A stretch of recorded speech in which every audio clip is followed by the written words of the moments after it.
नमस्ते। आज हम एक ऐसे टॉपिक पर थोड़ी गहराई से बात करने वाले हैं जिसने हाल में काफी हलचल मचाई है। जी।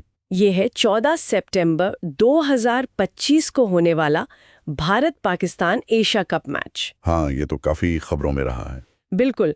और खास बात यह है कि ये मैच ऑपरेशन सिंदूर के कुछ ही महीनों बाद तय हुआ, जो कि हम जानते हैं सीमा पर एक काफी गंभीर सैन्य घटना थी। जी। और देश में एक तरह से शोक का माहौल था। जी बिल्कुल, बहुत ही संवेदनशील समय था वो। तो हमारे पास जो सोर्स मटेरियल है वो इसी कंट्रोवर्सी के अलग अलग पहलुओं को दिखाता है। अच्छा। तो चलिए इसी सोर्स के आधार पर इस पूरे मामले को जरा समझते हैं कि आखिर ये बहस क्यों छिड़ी, क्या तर्क दिए जा रहे हैं और इसके मायने क्या हैं। हाँ, देखते हैं।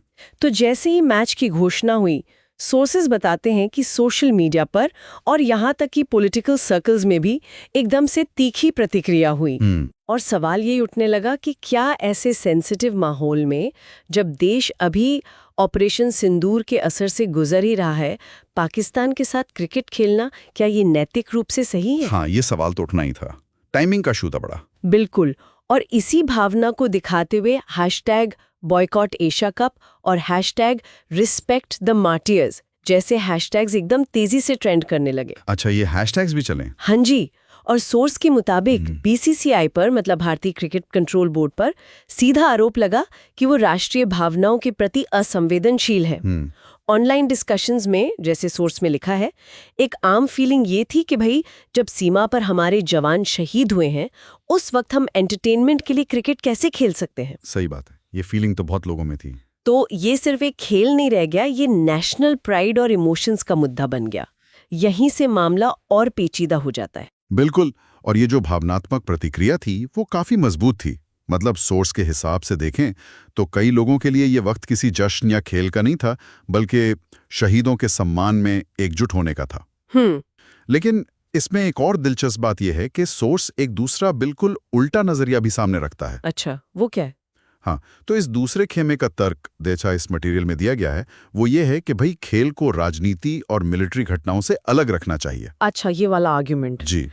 उनका मानना था कि क्रिकेट बॉयकॉट कर देने से देशभक्ति साबित नहीं हो जाती और शायद ऐसा करना पाकिस्तान के सामने हमें कमजोर दिखा सकता है। हाँ, ये भी सोचने वाली बात है। क्या सोर्स इस पर और कुछ कहता है?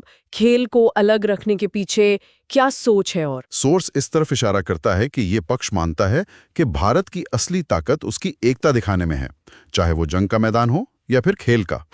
और खेल, खासकर क्रिकेट, वो तो लोगों को जोड़ता है ना। हाँ, ये तो है। तो इसे अंतर्राष्ट्रीय तनाव कम करने के एक टूल की तरह भी देखा जा सकता है, चाहे हालात कितने भी मुश्किल क्यों ना हो। अगर हम उसको बड़े पर्सपेक्टिव से देखें तो ये तर्क खेल की अपनी एक ऑटोनॉमी और उसके पॉजिटिव रोल पर जोर देता है। तो सोर्स हमें इस सीधी बहस के बीच में लाके खड़ा कर देता है। जी। एक तरफ तो राष्ट्रीय शोक है, शहीदों के सम्मान की वो तीव्र भावना है जो कह रही है कि मैच बॉयकॉट करो। और दूसरी तरफ ये विचार है कि नहीं, खेल को इन सब से अलग रखो, भारत को मैदान में उतरना चाहिए। तो दोस्तों, अब फैसला आपका है। क्या ये सिर्फ एक क्रिकेट मैच है या ऑपरेशन सिंदूर के बाद हमें एक स्ट्रॉन्ग स्टैंड लेना चाहिए? अपनी सोच कमेंट्स में जरूर बताएं। ऐसे ही दमदार अपडेट्स के लिए ट्रू स्कोप चैनल को लाइक करो, शेयर करो और सब्सक्राइब जरूर करो।